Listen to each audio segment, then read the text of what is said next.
बुढ़वा मंगल व्रत कथा, ज्येष्ठ माह बड़े मंगल की कथा। नमस्कार भाइयों बहनों, जय मां गायत्री। आप सभी का मेरे YouTube चैनल शुभकर माही अष्टों में स्वागत है। आज के इस वीडियो में सुनेंगे बुढ़वा मंगल की व्रत कथा। यह ज्येष्ठ माह का पहला मंगलवार है, जिसको बुढ़वा मंगल के नाम से भी जाना जाता है।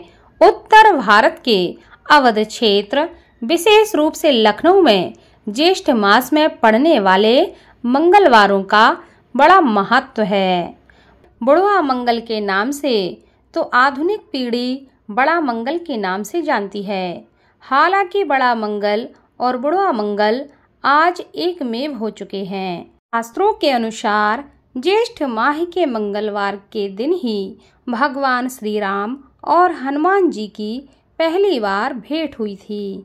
इसी वजह से इस दिन, इस महीने में पड़ने वाले मंगलवार को बड़ा मंगल कहा जाता है।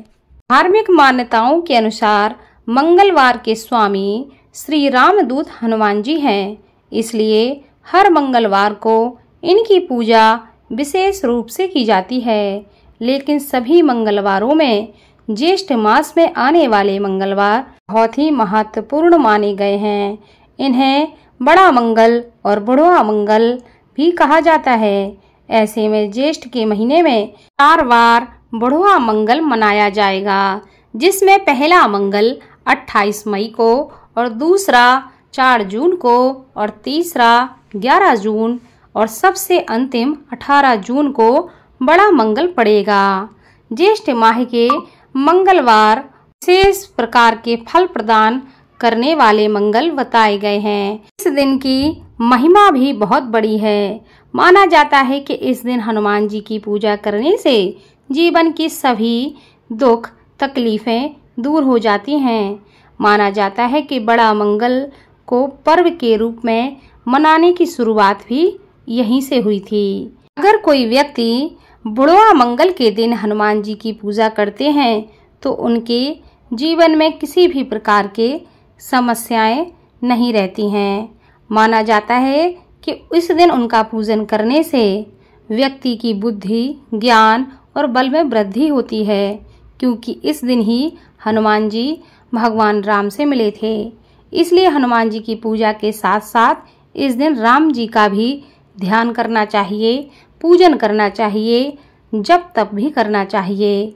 इस दिन हनुमान चालीसा का पाठ करने से भय से मुक्ति मिलती है और घर में सुख समृद्धि आती है। इस दिन मंगलवार को सूर्योदय के समय उठकर स्नान आदि से निर्वृत्त हो जाने के बाद व्रत और पूजा का संकल्प करना चाहिए। घर की पूर्व दिशा में लकड़ी की एक चौकी के ऊपर लाल रंग का कपड़ा बिछाकर हनुमान जी की प्रतिमा या चित्र को स्थापित करना चाहिए। आप प्रतिमा के सामने घी का दीपक जलाना चाहिए। हनुमान जी को रोली का तिलक लगाएं, अक्षत लगाएं और फूलों की माला पहनानी चाहिए। इसके बाद एक एक करके पूजन की समस्त सामग्री उनको अर्पित करनी चाहिए। इच्छा के अनुसार तुलसी दल डालकर हनुमान जी को भोग लगाना चाहिए। हनुमान जी को भोग में लड्डू का भोग अवश्य लगाना चाहिए। अब हनुमान जी के मंत्रों का जप करना चाहिए। पूजन इत्यादि करने के बाद अंत में उनकी आरती अवश्य करनी चाहिए। इस प्रकार पूजा करने से हनुमान जी जल्दी प्रसन्न होते हैं और अपने भक्तों की हर इच्छा को पूरा करते हैं। पौराणिक कथा के अनुसार ज्येष्ठ माह में मंगलवार को ही भगवान श्री राम की पहली मुलाकात भक्त हनुमान से हुई थी।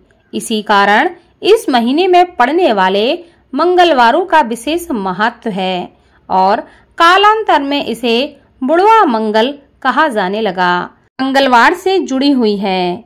कथा के अनुसार 10,000 हाथियों का बल रखने वाले कुंती पुत्र भीम को अपने शक्तिशाली होने पर बड़ा अभिमान हो गया था। उनको सबक सिखाने के लिए रुद्रावतार भगवान श्री हनुमान ने एक बूढ़े बंदर का वेश धारण किया और जिस राह से भीम का आगमन हो रहा था उसी राह के निकट विश्राम की मुद्रा में कुछ इस तरह भगवान हनुमान लेट गए कि उनकी पूंछ रास्ते को बाधित कर रही थी। कुछ देर में भीम उधर से गुजरे तो बीच रास्ते में बंदर की पूंछ देखकर अपने स्वाभाविक अहम में तिरस्कार भाव से कहने लगे, ए वानर, रास्ते से अपनी पूंछ हटा ले। दिखाई नहीं पड़ता कि यह आगमन का मार्ग है। आसक्त बूढ़े रूपी अंजनी पुत्र हनुमान कहने लगे, हे वीर योद्धा, मैं अस्वस्थ बूढ़ा बानर हूँ। आसक्त होने के कारण अपनी ही पूंछ हिलाने में असमर्थ हूँ। तुम तो महाबली हो, 10,000 हाथियों का बल रखते हो, जरा मेरी सहायता कर दो। हे भाई, रास्ते को बाधित कर रही मेरी पूंछ किनारे करके चले जाओ। आने जाने वाले अन्य राहगीरों के लिए भी सुविधा हो जाएगी। अपने बल पर हुए कटाक्ष से तिलमिलाए भीम क्रोध में आगे बढ़े। पूंछ उठाने की कोशिश की, लेकिन यह क्या, लाख प्रयत्न करने के बावजूद भी वह उनकी पूंछ को हिला तक नहीं पाए। कई प्रयास के बाद भी वह सफल ना हो सके। अपने आप को असफल देखते हुए भीम ने वासुदेव भगवान कृष्ण का स्मरण किया। भगवान वासुदेव की कृपा से उन्हें ज्ञात हुआ कि यह कोई साधारण बानर नहीं है, बल्कि श्री बजरंगबली हैं। श्री हनुमान जी महाराज हैं, जो कि महाभारत युद्ध में अर्जुन के रथ पर ध्वजा रूप में धारण हुए थे, विराजमान हुए थे।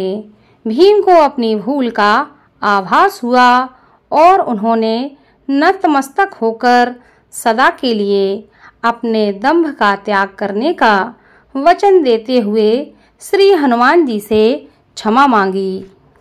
इस पौराणिक कथा के अनुसार यह घटना मंगलवार के दिन घटित हुई थी। बस इसी दिन से इस दिन को बुढ़वा मंगल के रूप में मनाया जाने लगा। बुढ़वा मंगल दक्षिण भारत की अपेक्षा उत्तर भारत में ज्यादा प्रमुख त्योहारों में से माना जाता है, परंतु उत्तर भारत में कहीं कहीं यह त्योहार ज्येष्ठ माह के प्रथम मंगलवार से प्रारंभ हो जाता है। भगवान हनुमान को महादेव का 11वां अवतार माना जाता है। हनुमान जी की पूजा करने और व्रत रखने से हनुमान जी का आशीर्वाद प्राप्त होता है और जीवन में किसी भी प्रकार का संकट नहीं आता। इसलिए हनुमान जी को संकट मोचक कहा गया है। ज्योतिष शास्त्र के अनुसार जिन लोगों की कुंडली में शनि अशुभ स्थिति में होता है या फिर शनि की 7.5 चल रही होती है, उन लोगों को इस दिन हनुमान जी के सुंदरकांड का 101 बार पाठ अवश्य करना चाहिए, नहीं तो कम से कम हनुमान चालीसा का 108 बार पाठ करना चाहिए। हनुमान जी को मंगलकारी कहा गया है। ऐसा करने से शनि ग्रह से जुड़ी हुई समस्त समस्याएं समाप्त हो जाती हैं। इसलिए इनकी पूजा जीवन में मंगल को लेकर आती है। हनुमान जी के पिता का नाम केसरी तथा उनकी माता का नाम अंजना है, इसलिए उनको केसरी नंदन और अंजनी पुत्र के नाम से भी जाना जाता है। हनुमान जी को महावीर, बजरंगबली, मारुति, पवन पुत्र के नाम से भी जाना जाता है। पवन पुत्र हनुमान को भगवान शिव का 11वां रुद्र अवतार माना जाता है। अतः प्रत्येक हनुमान मंदिर में शिवलिंग स्थापित अवश्य किया जाता है। हनुमान जी की प्रतिमा पर लगा केसरी सुंदर अत्यंत पवित्र माना जाता है, क्योंकि ऐसी धारणा है कि हनुमान जी को केसरी रंग अत्यंत प्रिय है। भक्तगण प्रायः इस सिंदूर को देसी घी में मिलाकर भगवान की मूर्ति पर लगाते हैं और प्रसाद स्वरूप उसी का टीका तिलक के रूप में अपने मस्तक पर लगाते हैं। ऐसा माना जाता है कि इस तिलक के माध्यम से भक्त श्री हनुमान जी की कृपा उन्हीं की तरह शक्तिशाली, ऊर्जावान तथा संयमित हो जाते हैं। आज के दिन व्यक्ति को अपनी श्रद्धा और सामर्थ्य के अनुसार दान पुण्य भी अवश्य करना चाहिए। ऐसा करने से हनुमान जी की विशेष कृपा बनी रहती है और इस कथा को खुद सुनना चाहिए और आपके जो अपने हैं उनको भी इस कथा को शेयर करना चाहिए, ताकि आपके साथ साथ आपके अपने भी इस कथा को सुनकर लाभ ले सकें और हनुमान जी की कृपा आपके साथ, आपके घर परिवार पर हमेशा बनी रहे। बोलो बजरंगबली की जय।